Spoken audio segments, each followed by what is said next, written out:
Hi guys, it's Sophie from In the Mess. Today we're going to talk you through how to make those tricky referrals.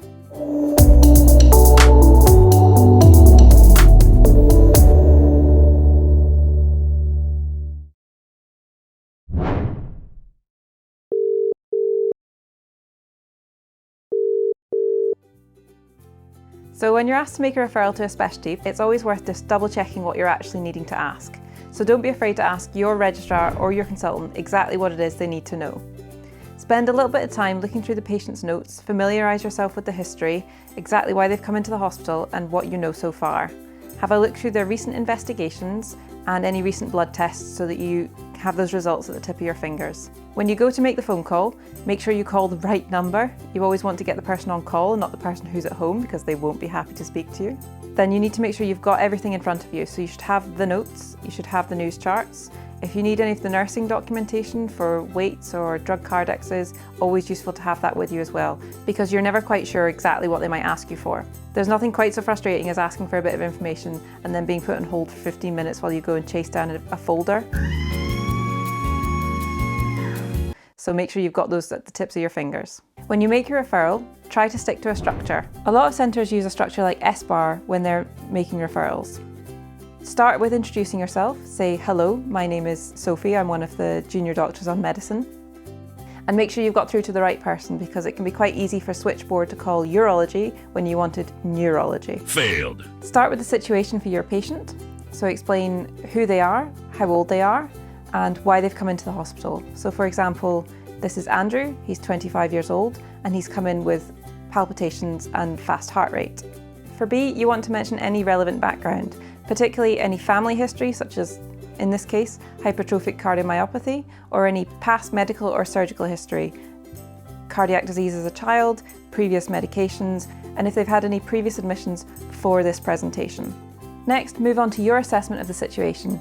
If you've got an ECG, you need to describe that ECG. If you've got imaging, you should provide any relevant information about the imaging, including reports if you've got them. You should run through the most relevant blood tests, but don't list them all down the phone because they won't be able to take it all in.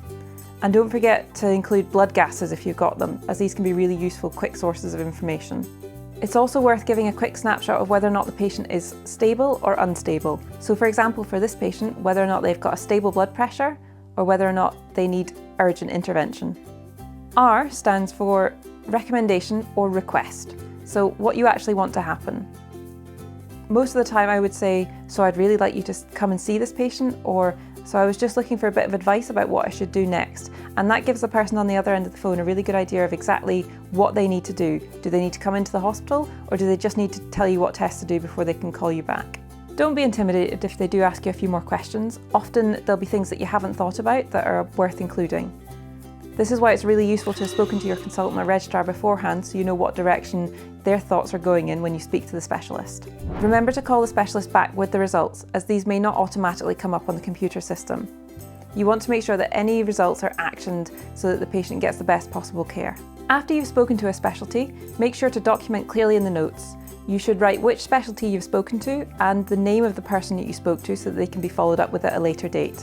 It's also useful to ask which consultant is on call for that specialty in case outpatient follow-up is needed. Document the details of the conversation, any investigations, and whether or not these have been actioned. This makes it really easy for your colleagues to see what still needs to be done. If a senior has asked you to make a referral, remember to feed the information back to them so that they know exactly where that patient is in their journey. Having all the information to hand makes it a really good referral, and a lot of the time, non-urgent referrals can be made either by paper or email requests to avoid phoning specialties that are very busy. If you get a negative response when making your referral, it's often worth asking your registrar or consultant to speak to the specialist themselves.